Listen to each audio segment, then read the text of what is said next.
The morning sun painted Ouagadougou in shades of amber and gold, its rays cutting through the red dust that perpetually danced in the West African air. From the imposing gates of the presidential palace, with its colonial architecture softened by decades of independence and hope, President Ibrahim Traoré emerged not into the expected convoy of armored vehicles, but onto the bustling streets of his nation's capital. His security detail, a mix of seasoned professionals and young patriots who had risen through the ranks of Burkina Faso's military, maintained their vigilant watch from a respectful distance. They had learned through months of these unscheduled walks that their president required space to breathe, to think, to connect with the pulse of his people.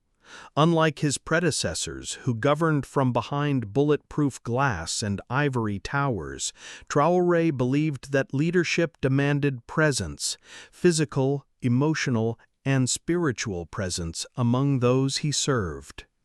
The streets of Ouagadougou were alive with the symphony of West African life. Market vendors, their colorful fabrics catching the morning light, called out prices in Moor, French, and Dula, their voices weaving together in a linguistic tapestry that spoke of the nation's rich cultural heritage. Children, their laughter bright as brass bells, darted between wooden stalls laden with mangoes, millet, and hand-woven baskets.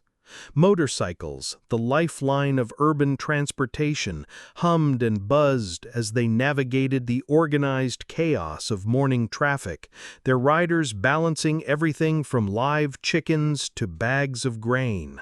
The air itself was a story, carrying the smoky aroma of grilled meat from roadside braziers, the sweet scent of ripening fruit, and the ever-present tang of red earth that reminded everyone of their connection to the land.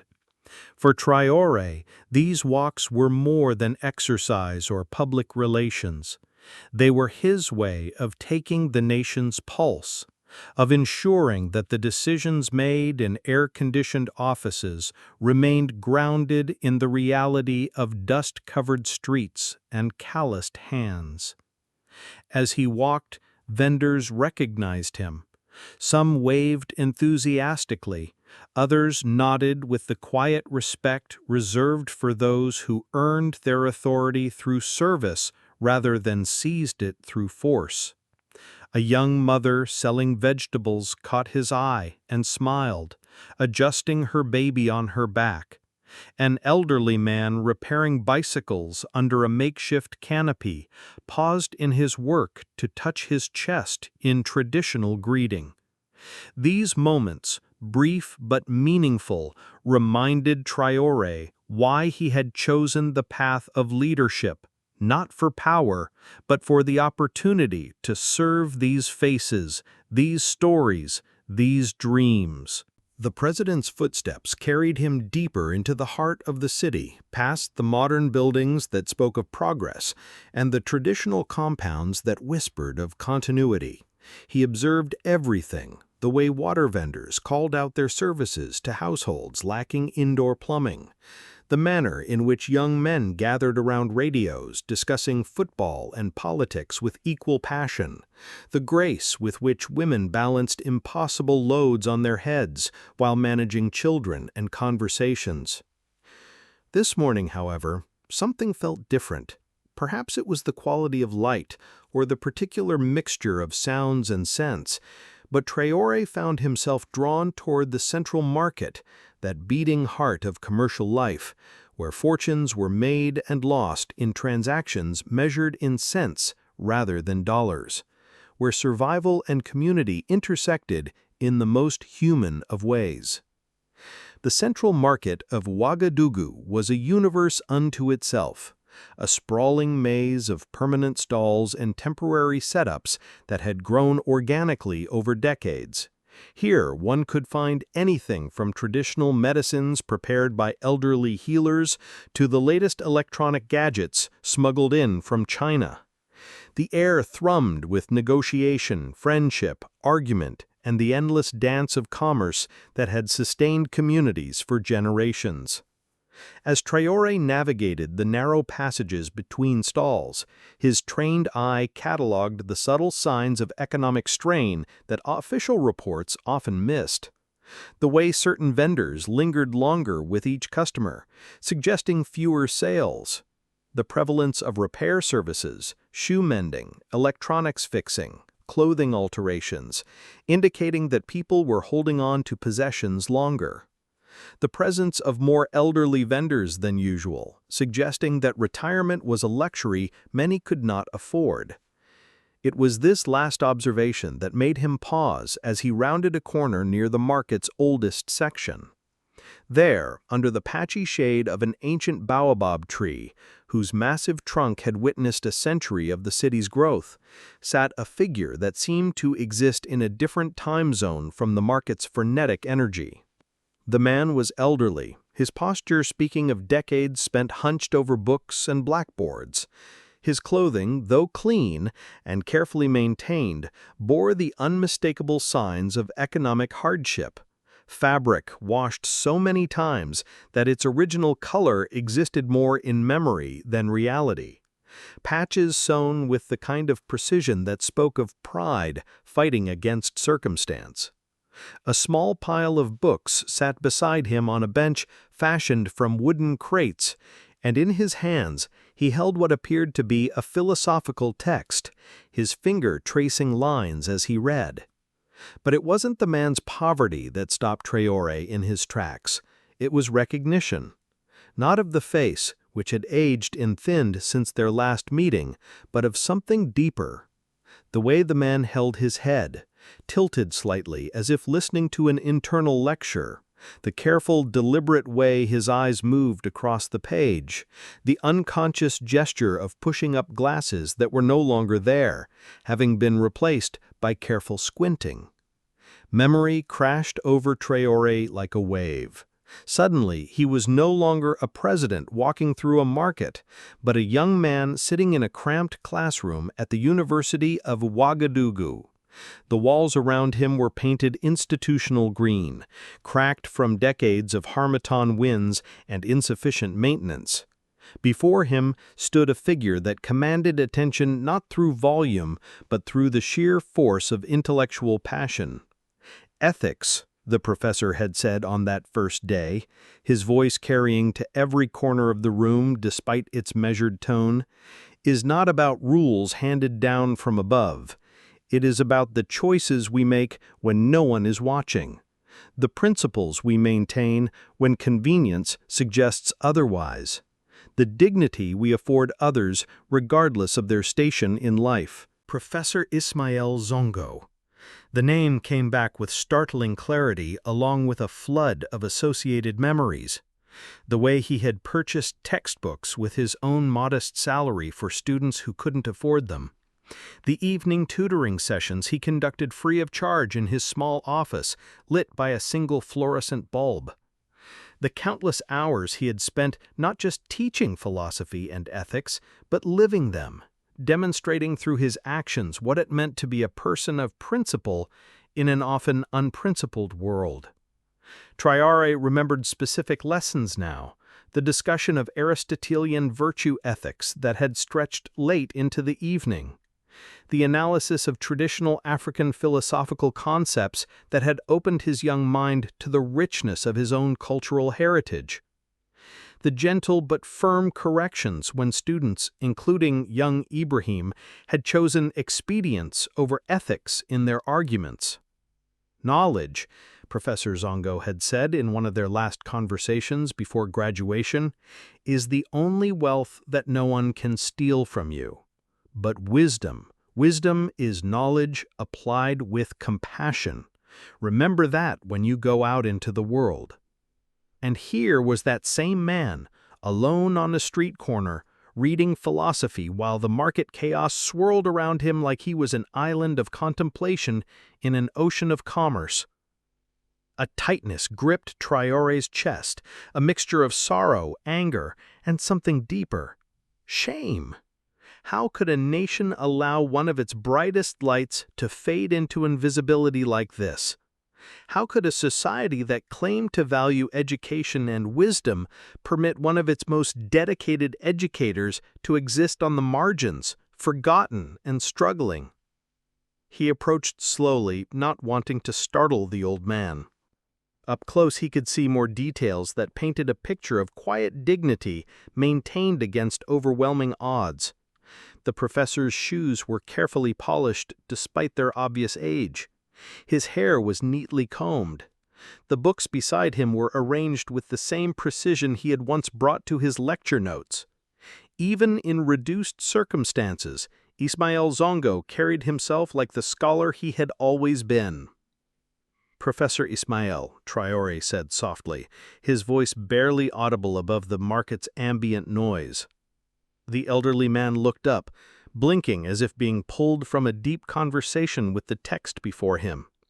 His eyes, though clouded with age, still held the spark of intellectual curiosity that had once inspired hundreds of students. They narrowed cautiously at first, the wariness of someone who had learned that unexpected attention from strangers was rarely welcome. Then recognition dawned, and those eyes widened with surprise and something that might have been joy. "Ibrahim!" The voice was thin, uncertain, as if the professor couldn't quite believe what he was seeing. "Is that really you?" Traoré knelt down beside the makeshift bench, bringing himself to eye level with his former teacher. The gesture was natural, born of respect rather than calculated political theater. Here, in this moment, he wasn't the president of Burkina Faso. He was simply a former student greeting a beloved mentor. "It is me, Professor. It's been too many years." Ismael's hands trembled slightly as he closed his book, marking his place with a strip of fabric that looked like it had been torn from an old shirt. I read about you in the newspapers, president of our country. I always knew you would achieve great things, but this," he gestured vaguely toward Traoré, taking in the simple clothes, the lack of obvious security presence. "You walk among the people, just like you always said you would." The conversation that followed was halting at first, filled with the awkwardness that comes when vast changes in circumstance separate old friends. But gradually, as they talked, the years began to collapse. The professor spoke of his retirement from the university, initially a source of pride after decades of service. He described his modest pension, adequate at first, but eroded by inflation and the country's economic challenges. "At first," Ismael explained, his voice growing stronger as he warmed to the conversation, "it was manageable. I had my books, my small apartment near the university. I continued to research, to write. I thought I might publish some papers, maybe mentor young faculty members informally. But then came the cascade of small disasters that could destroy a life built on modest foundations. A medical emergency that consumed his savings, rent increases that outpaced his fixed income, the slow realization that his pension, designed for a different economic era, could no longer sustain even the most basic lifestyle. The worst part," he continued, his voice dropping to barely above a whisper, "wasn't the hunger or the cold nights. It was becoming invisible." He looked out across the market, his eyes focusing on something beyond the physical space before them. Former students would walk past me on the street and pretend not to see me. Colleagues from the university would cross the road to avoid conversation. Parents of children I had taught for decades acted as if I had never existed. His voice cracked slightly. "I became a ghost in the very streets where I once commanded respect. There were nights when I wondered if I had wasted my life, if all those decades of teaching and mentoring had meant nothing. When society discards you, you begin to believe that perhaps you were never worth anything at all." Traoré reached out and gently took his former professor's hands in his own. They were thin now, the skin papery with age, but he could still feel the strength that had once filled blackboards with wisdom and guided countless students toward understanding. "Not while I breathe, Professor," he said, his voice steady but heavy with promise. "Never while I breathe." Professor Ismail looked up, surprised by the fire in his former student's eyes. "Ibrahim, I appreciate your concern, truly I do. But one man's hardship is not the greatest problem facing a president. You have an entire country to think about, challenges that affect millions of people." "That's exactly my point," Traoré replied, his voice gaining strength. "If we cannot take care of our teachers, our nurses, our farmers, the people who form the backbone of our society, then what kind of country are we leading? What future are we leaving for the next generation?" The bustling marketplace around them seemed to sense that something significant was happening. Vendors paused mid-sale, their attention drawn by the sight of their president kneeling beside an elderly man on a bench made of crates. A few older faces lit up with recognition as they realized who the elderly man was. Whispered conversations spread from stall to stall like ripples on a pond. "Yes, that's Professor Ismail. He taught my daughter at the university. I remember him from the teacher training college. He was the one who made us understand why education matters." Stories began to emerge, floating through the market air like fragments of collective memory. The student whose tuition he had quietly paid when her family faced financial crisis. The young teacher he had mentored through her first difficult year in the classroom. The countless hours he had spent after official duties ended, working with struggling students who needed extra help to succeed. Traoré didn't care about the growing audience or the phones that were beginning to appear capturing this unexpected moment. This wasn't about politics or public relations. This was about justice, about rectifying a fundamental failure of the social contract. He stood and held out his hand to the frail man before him. "Come with me, Professor. Let's go somewhere more comfortable where we can talk properly. More importantly, let's start fixing this situation right now." Ismail hesitated, his pride warring with his circumstances. "Ibrahim, I don't want charity. I've maintained my dignity even in these conditions. I won't sacrifice that now."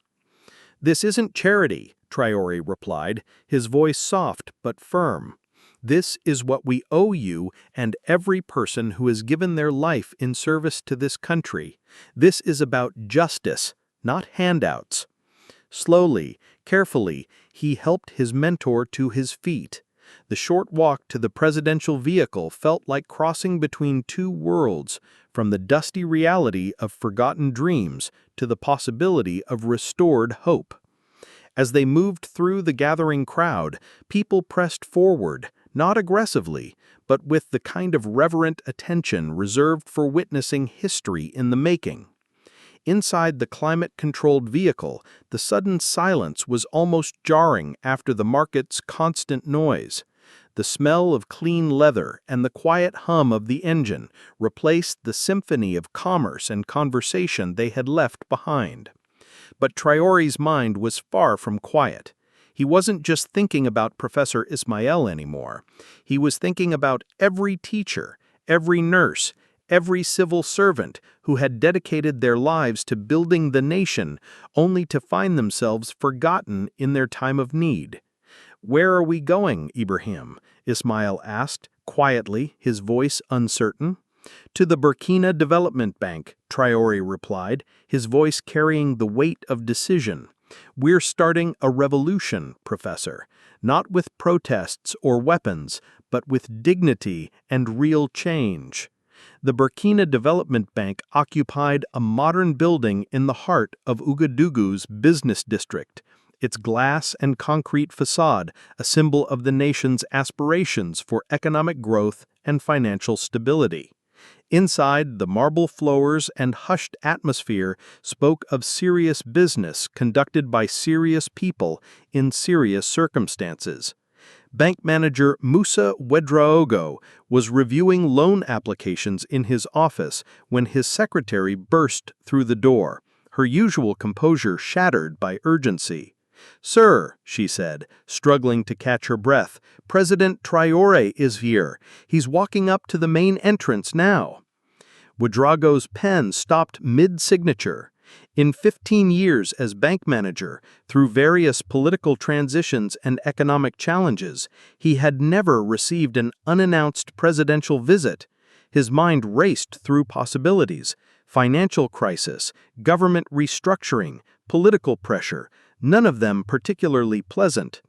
Straightening his tie and grabbing his suit jacket from the back of his chair, he hurried through the corridors toward the main lobby. He arrived just as Traoré stepped through the glass doors, accompanied by an elderly man in worn but clean clothing who looked somewhat overwhelmed by the bank's opulent interior. "Mr. President," Ouagadougou said, extending his hand while trying to mask his confusion. "This is an unexpected honor. How can the Burkina Development Bank serve you today?" Ismail remained quiet, still processing the rapid transformation of his circumstances. Around them, bank employees and customers were beginning to gather, sensing that they were witnessing something unusual and potentially historic. "Professor Ismail," Traoré continued, his voice carrying across the marble lobby, "has been living on the streets because his pension cannot cover even the most basic necessities of life. This situation is unacceptable, and it ends today." The lobby fell silent. Conversation stopped mid-sentence. The soft clicking of keyboards ceased. Even the ambient sounds of air conditioning and distant traffic seemed to fade as everyone present focused on the president's words. Manager Ouagadougou straightened, his business instincts recognizing the gravity of the moment. "Of course, Mr. President, we are at your service, but what specifically would you like us to do?" "I want you to establish a special emergency fund for retired educators and public servants. Teachers, nurses, civil servants, agricultural officers, anyone who dedicated their life to building this nation should never again face what Professor Ismail has endured." Ouagadougou's eyebrows rose slightly. This wasn't a simple bank transaction or even a traditional government program. This was a fundamental shift in national priorities, a recognition that the country's social contract had failed some of its most valuable citizens. "Mr. President," he said carefully, his banker's training compelling him to consider practical implications, "such a program would require significant capital and coordination with multiple government ministries. The logistics alone would be considerable." "Then we start now," Traoré interrupted, his tone leaving no room for delay or bureaucratic hesitation. "Set up the emergency fund today. I want assistance reaching people within 48 hours. The paperwork and formal structures can be developed afterward. What matters is that people like Professor Ismail cannot wait for bureaucracy to catch up with human need." The bank manager began scribbling notes and figures, his mind already racing through the practical requirements of such an undertaking. Behind him, a young teller discreetly angled her smartphone, capturing the moment for social media. Within minutes, photos and video clips would be circulating across Facebook, WhatsApp, and Twitter, carrying the story beyond the bank's marble walls. Professor Ismail, who had remained silent throughout this exchange, finally spoke up. "Ibrahim," he said, his voice gaining strength, "I am grateful for your concern and your action, but I cannot accept help unless everyone in my position receives the same consideration." Traoré turned to his former teacher with a smile that combined affection and determination. "Professor, you taught me that true leadership means fixing the system, not just saving individual cases. What we start here today will eventually help thousands of people." An hour later, manager Ouagadougou returned with a preliminary plan that would have been impossible to develop so quickly without the focused urgency of presidential authority. His notebook was filled with figures, calculations, and the basic framework of what would become the most significant social program launched in Burkina Faso's recent history. "Mr. President," he began, his voice carrying the mixture of excitement and apprehension that accompanies major undertakings. "With proper government backing and coordination with the Social Security Administration, we can launch an immediate relief program. Based on our preliminary research and government databases, approximately 3,000 retired teachers and 5,000 other public servants would qualify for enhanced support." "Do it," Traoré said without hesitation. "And I want regular progress reports, not for publicity, but to ensure we're actually changing lives. This isn't about headlines or political points. This is about fundamentally changing how we value the people who built this country." As word of the president's action spread beyond the bank, the response was immediate and overwhelming. By late afternoon, television crews had arrived at the bank. Reporters jostled for position, hoping to capture quotes and reactions from the key participants. Social media platforms filled with personal testimonials from retired public servants across the country who had been struggling in similar circumstances. A retired nurse named Aminata Kone posted a tearful video message.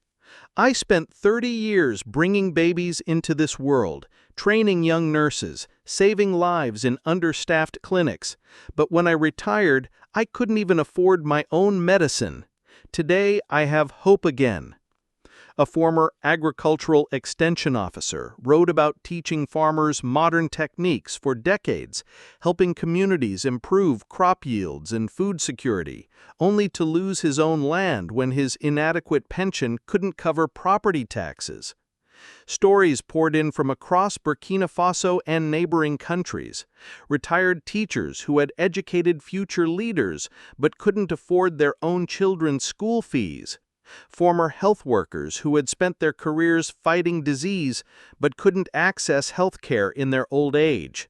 Civil servants who had dedicated their lives to public service but found themselves abandoned by the very system they had served. By evening, the hashtag Burkina Faso Values was trending internationally.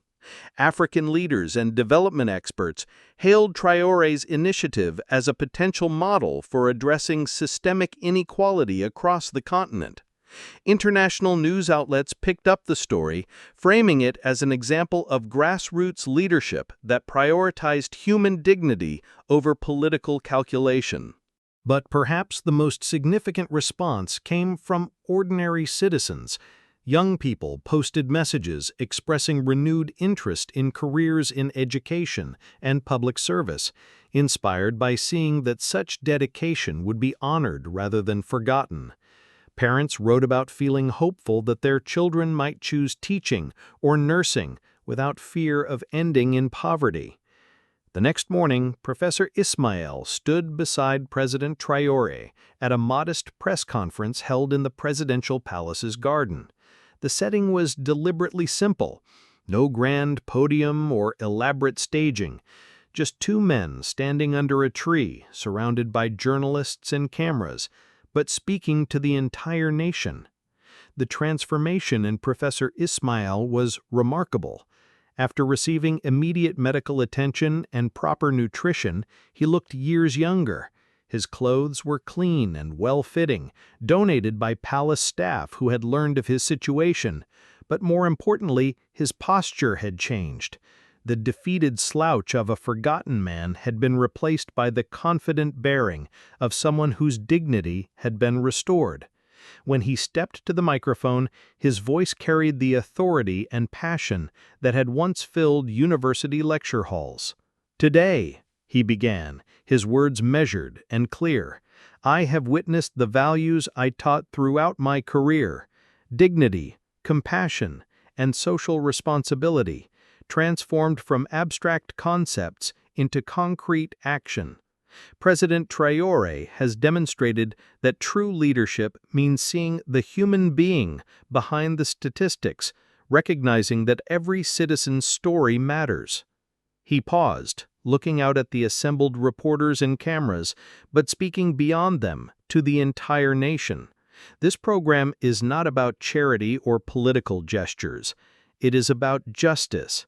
It is about recognizing that a society's true strength lies not in its natural resources or its military power, but in how it treats those who have given their lives in service to others.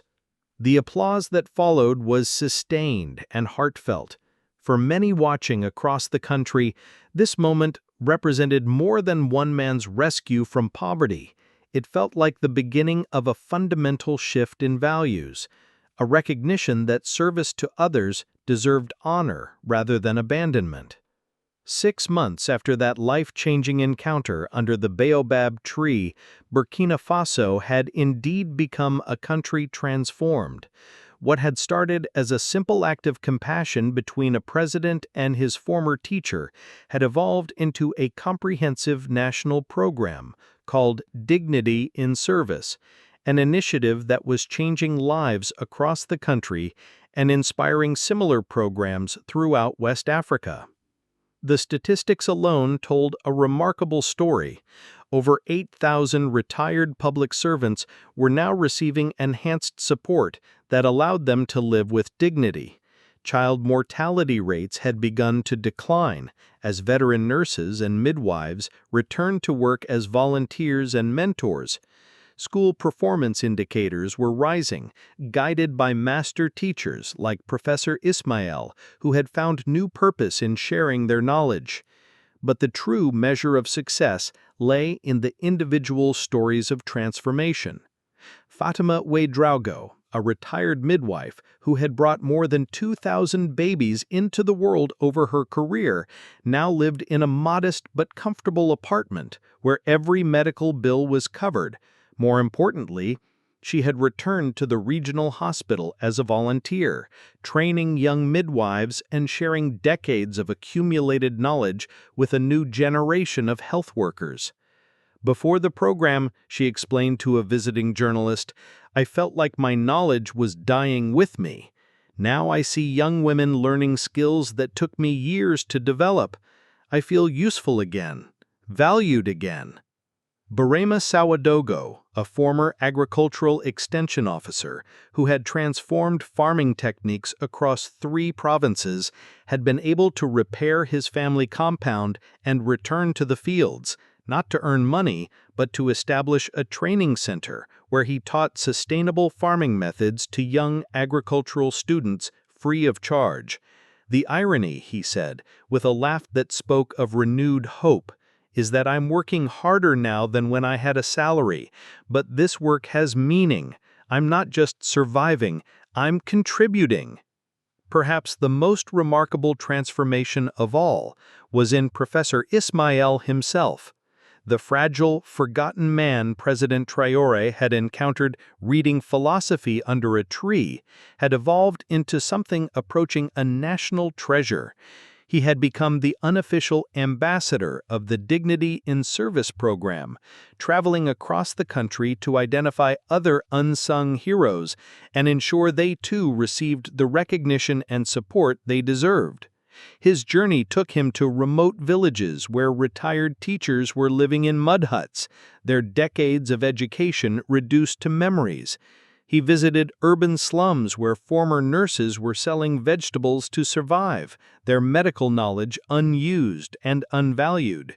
In each case, he served not just as an advocate for practical assistance, but as a symbol of hope, proof that society could choose to honor its servants rather than abandon them.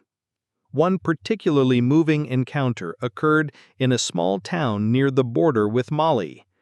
There, Ismail met Marie Bambara, a retired school principal who had spent 40 years building education programs in rural communities. She had been living with her daughter's family, sleeping on a mat in the corner of a single room, her pride slowly eroding under the weight of dependence. When Professor Ismail found me, Marie later recounted, I had almost forgotten who I used to be. I was just someone's burden, someone who ate food but contributed nothing. But when he looked at me, I saw reflected in his eyes the woman I had been, the educator, the community leader, the person who had made a difference. Within weeks, Marie was enrolled in the program. Her pension was supplemented to a living wage, her medical needs were addressed, and she was invited to consult on educational policy for rural development. But more than the practical assistance, she had regained something precious that poverty had almost stolen: her sense of worth. On a crisp December morning, 6 months after the transformative encounter in the market, the National Stadium in Ouagadougou hosted the first annual Heroes Recognition Day.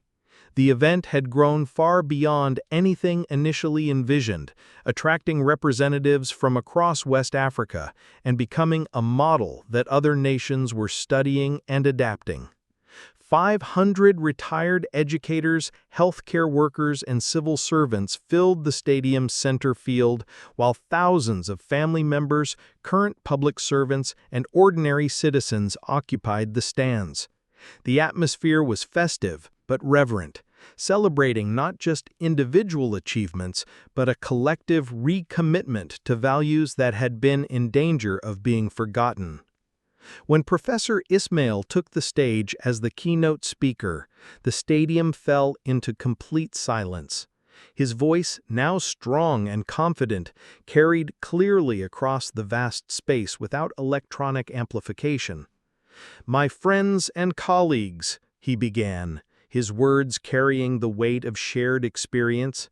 "6 months ago, I was invisible. Society had written me off as a burden, a relic of better times, someone whose best days were long past. Today I stand before you not as a symbol of failure, but as living proof that a nation can choose compassion over indifference, dignity over abandonment." The crowd erupted in sustained applause, but Ismail raised his hand gently, asking for quiet so he could continue. "We have proven that dignity is not a luxury reserved for the wealthy or the politically connected. It is the birthright of every citizen who has contributed to the common good. We have demonstrated that a nation's true wealth is not measured in its gold deposits or its export statistics, but in how it treats those who have sacrificed for the benefit of others." He paused, letting his words settle over the crowd like a benediction. "And perhaps most importantly, we have shown that authentic leadership requires more than policy papers and cabinet meetings. It demands the courage to walk among your people, to see their struggles with your own eyes, and to act immediately when you encounter injustice." The crowd rose as one, their applause transforming into something deeper than mere approval. It was a promise, a collective commitment that this vision would endure beyond any single administration or political moment. The ceremony that followed moved like a gentle river, carrying with it stories of struggle, survival, and ultimate triumph. One by one, beneficiaries of the program stepped forward to share their experiences. A retired police officer, his hands shaking not from age but from emotion, spoke through tears. "For the first time in 10 years, I can afford my diabetes medication. I no longer have to choose between eating and staying alive. But more than that, my grandchildren look at me with pride again instead of pity." A former postal worker, her bright traditional dress reflecting her renewed spirits, spoke of paying her grandchildren's school fees for the first time in years. "At night, I watch them reading, and I know they will have opportunities I could only dream of. That is worth more than any pension." a retired judge, still carrying the dignity of his former office, spoke of volunteering to mentor young lawyers. "I may no longer wear the robe, but I still have wisdom to offer. Justice should never retire, and neither should those who have served it." The ripple effects of the program extended far beyond its direct beneficiaries.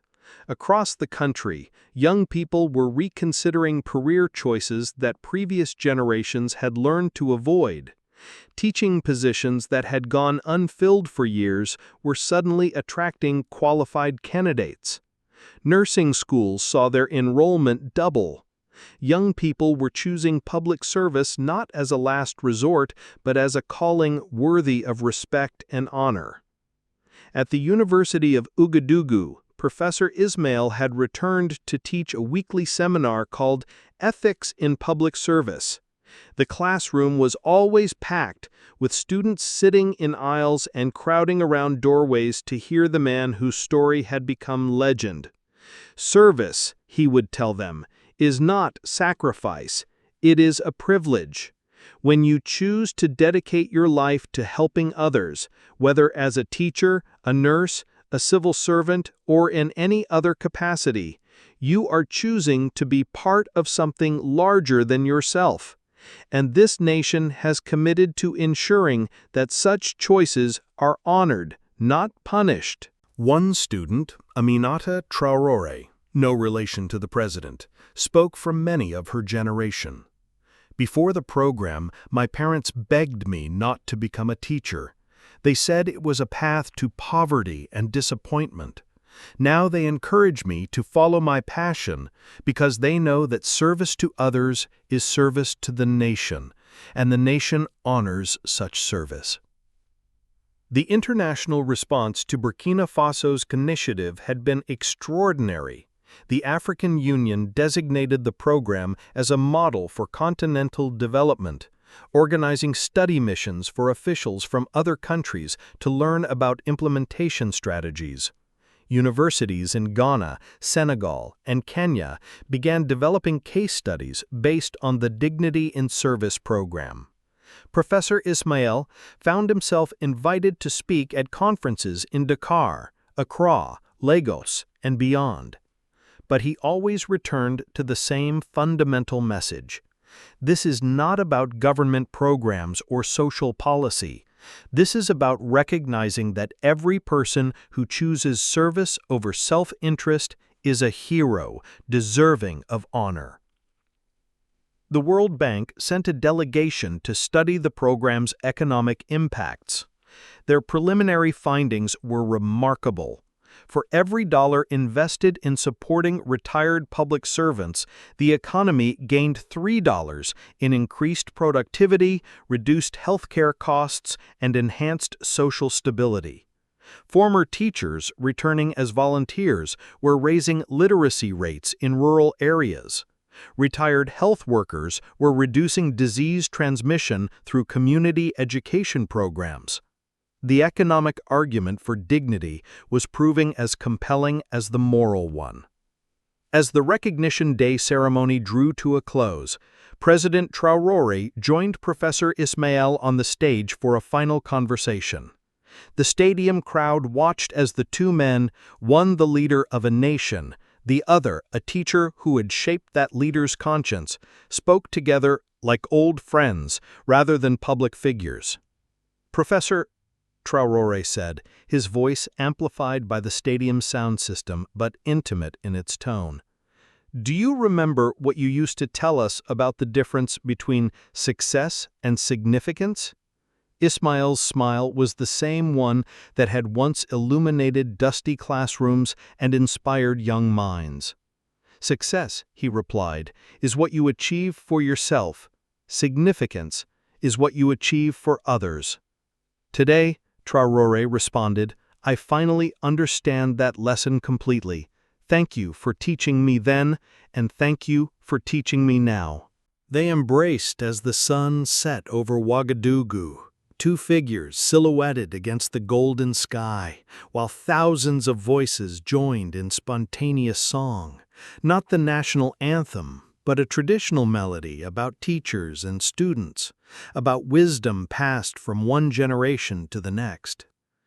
Behind them, the city hummed with the sounds of life continuing, vendors calling their wares, children playing in dusty streets, motorcycles navigating the eternal dance of traffic. But something fundamental had changed. 1 year after that transformative morning in the market, Professor Ismail sat in his comfortable study, surrounded by books that had been gifts from grateful former students around the world. The room was warm and well lit, a far cry from the street corner where President Traoré had found him. But the most remarkable change wasn't in his physical circumstances. It was in the hundreds of letters that arrived weekly from across Africa and beyond.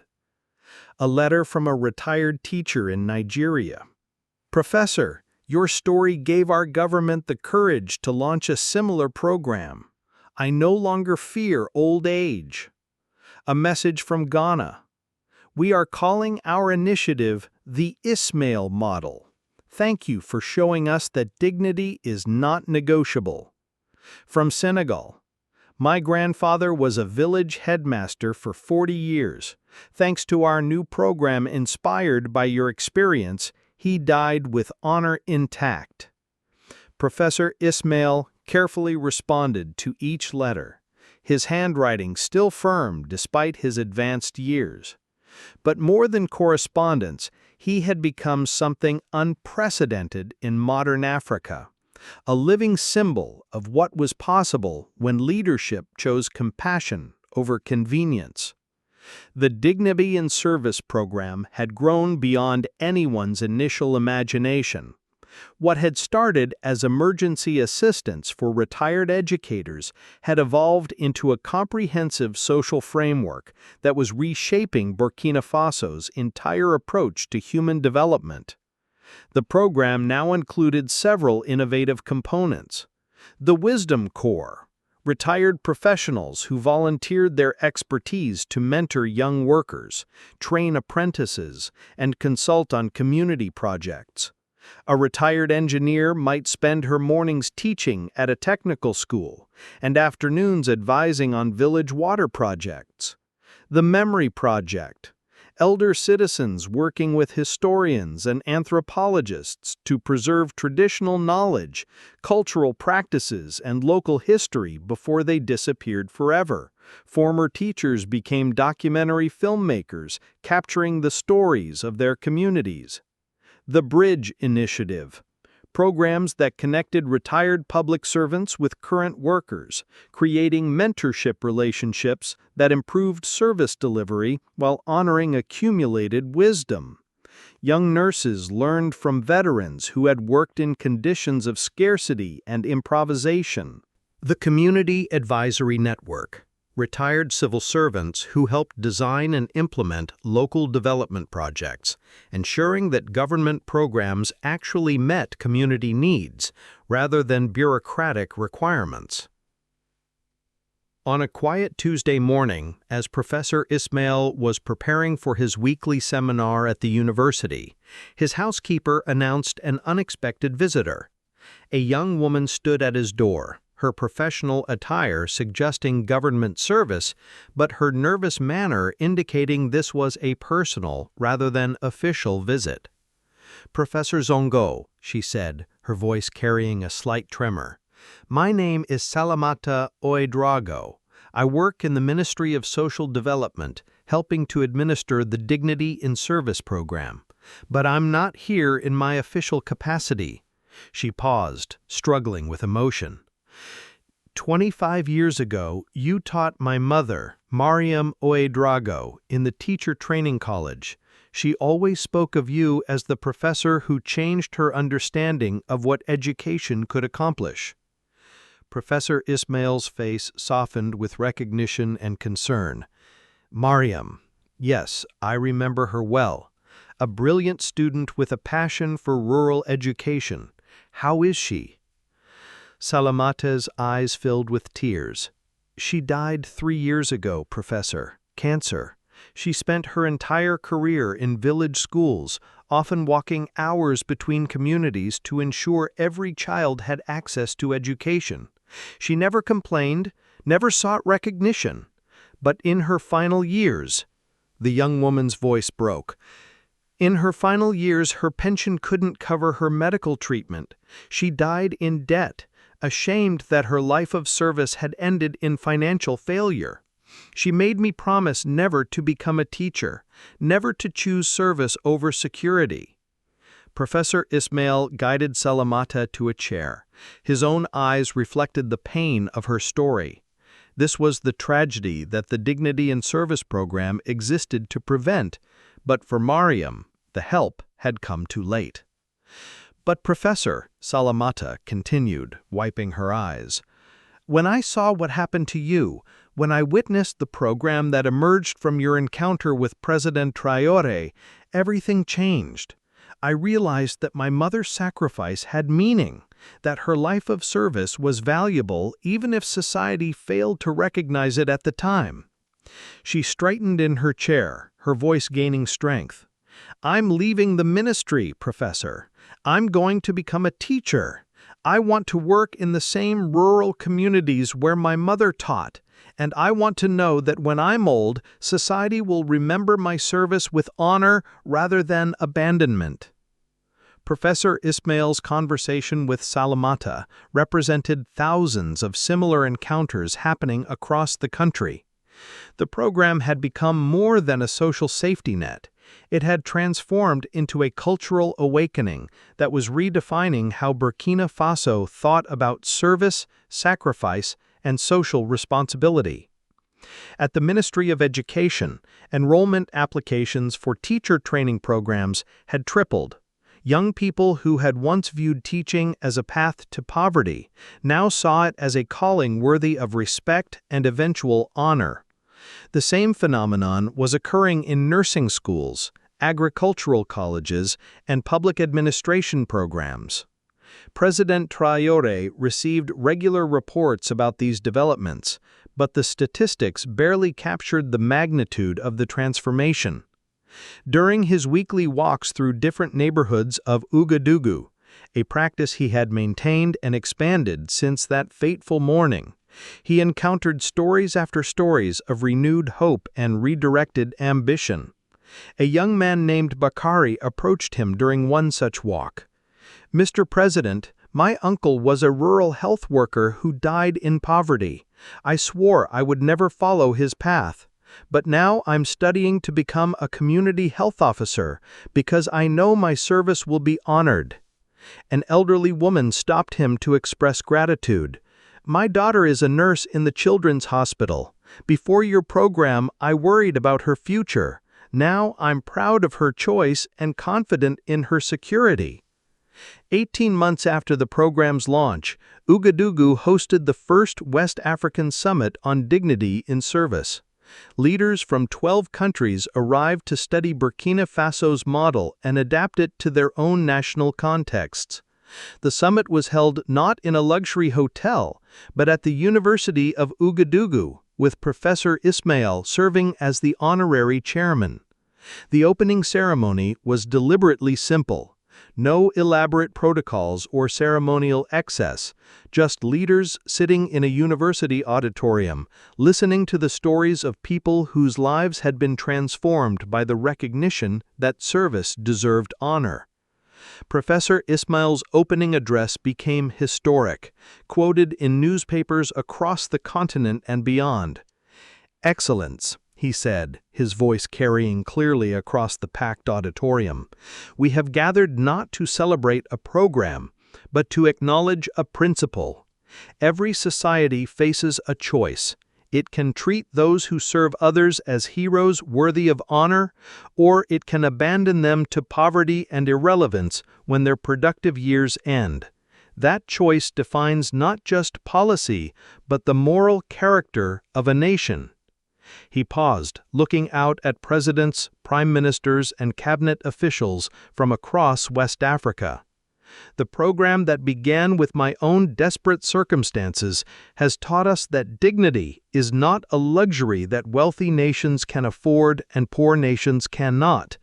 Dignity is the foundation upon which all other development must be built. A society that honors its servants will attract more servants. A nation that cares for its teachers will produce better students. A country that values its health workers will enjoy better health outcomes. The response was immediate and decisive. By the summit's end, 7 countries had committed to launching their own versions of the Dignity in Service program. Ghana announced, "Honor our heroes." Senegal introduced Respect for Service. Mali launched Warriors of Development. The international attention surrounding Burkina Faso's transformation reached its pinnacle when Professor Ismail was awarded the UNESCO Prize for Excellence in Education, the first time the honor had been given to someone who was being celebrated not for their professional achievements, but for their role in transforming how society values education itself. The ceremony in Paris was attended by education ministers from around the world, but Professor Ismail's acceptance speech was delivered via video link from Ouagadougou. He refused to travel to Paris, explaining that his place was in Burkina Faso, working with the young people who represented the future of African education. "This honor," he said, from his university office, the same space where he had once taught President Traoré, "belongs not to me, but to every teacher, nurse, social worker, and public servant who has chosen service over self-interest. I accept it on behalf of all those who believe that building a better society is more important than building personal wealth." The speech was broadcast live across Africa, and its impact was immediate. Universities reported increased enrollment in education programs. Young professionals spoke of being inspired to consider careers in public service. Parents began encouraging their children to pursue teaching and nursing, careers they had previously discouraged. By the program's second anniversary, the transformation in Burkina Faso was visible not just in statistics, but in the changed atmosphere of the country itself. Schools that had struggled to find qualified teachers now had waiting lists of candidates.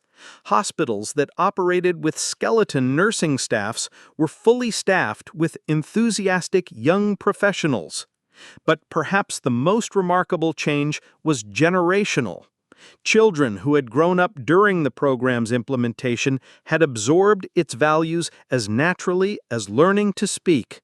In classrooms across the country, when teachers asked students what they wanted to be when they grew up, teacher and nurse were among the most popular responses. A 9-year-old girl named Fatou wrote in a school essay, "I want to be a teacher like my grandmother was, because teachers help children learn, and the country takes care of teachers when they get old." An 11-year-old boy named Musa declared, "My father says nurses are heroes because they save lives. I want to be a hero too." This generational shift represented the program's greatest success. It had not just provided material support to retirees, it had fundamentally altered how an entire society thought about the relationship between service and honor. For President Traoré, the program had become more than policy. It had become a defining element of his leadership philosophy. The regular meetings with Professor Ismail had evolved into informal mentoring sessions where the former teacher continued to guide his most famous students' moral development. During one such conversation, as they sat in the presidential garden watching the sunset paint Ouagadougou skyline, Professor Ismail asked a question that had been troubling him. "Ibrahim," he said quietly, "do you ever worry that you're being too idealistic? that focusing so much on dignity and service might distract from other pressing national needs? Traoré considered the question seriously before responding. Professor, you taught me that leadership is not about choosing between competing goods. It's about understanding how all good things connect to each other. When we honor service, we attract better servants. When we care for our teachers, we improve education. When we value our health workers, we improve public health. Dignity isn't separate from development, it's the foundation of sustainable development. He gestured toward the city beyond the palace walls. Look at what's happened, Professor. Not only are retired public servants living with dignity, but young people are choosing service careers again. Our schools are improving. Our clinics are better staffed. Our communities are stronger. Taking care of you wasn't charity. It was an investment in our national future. As the program entered its third year, researchers from universities across Africa and beyond were documenting its wider impacts on Burkinabe society. The results were remarkable. Educational outcomes. Literacy rates in rural areas had improved by 15% as retired teachers volunteered in community education programs. University enrollment had increased by 22% as more qualified teachers entered the system. Health indicators had decreased by 18% as experienced nurses and midwives returned to work as volunteers and mentors. Vaccination rates had improved in remote areas where retired health workers conducted community education campaigns. Economic development had increased by 12% as retired agricultural extension officers shared their knowledge with young farmers. Small business success rates had improved as retired civil servants provided informal consulting services. Social cohesion. Survey data showed increased trust in government institutions and higher levels of community volunteerism. Young people reported feeling more optimistic about their country's future. But beyond the statistics, there was something more fundamental at work. Burkina Faso had rediscovered the connection between individual dignity and collective prosperity, between honoring the past and building the future. On the third anniversary of that transformative encounter in the market, the government unveiled a modest monument in the central square of Ouagadougou. It was not a statue of a president or a warrior, but a simple bronze sculpture of an elderly man sitting on a bench, reading a book, with a young person beside him, listening attentively. The inscription read, "To all who choose service over self, teaching over taking, giving over getting, your dignity is our foundation." Professor Ismail stood before the monument with tears in his eyes, not of sadness, but of profound satisfaction. Around him, hundreds of current and former students, colleagues, and fellow beneficiaries of the program gathered in quiet celebration. President Traoré spoke briefly at the ceremony. This monument honors not one man, but a principle. It reminds us that true leadership is about seeing the humanity in every citizen and the value in every life of service. It stands as a promise to current and future generations that service to others will always be honored in our nation. As the ceremony concluded and the crowd dispersed, Professor Ismail remained standing before the sculpture. A young student approached him, one of the many who attended his weekly seminars. "Professor," she said, "how does it feel to be immortalized in bronze?" Ismail smiled, the same gentle expression that had once calmed anxious students and inspired young minds. "My dear," he replied, "the monument is not the bronze, it's the lives we've changed, the values we've restored, the future we've secured for those who choose to serve others." That monument will outlast any statue. 5 years later, President Traoré still took his weekly walks through the streets of Ouagadougou. But now, those walks had a different character.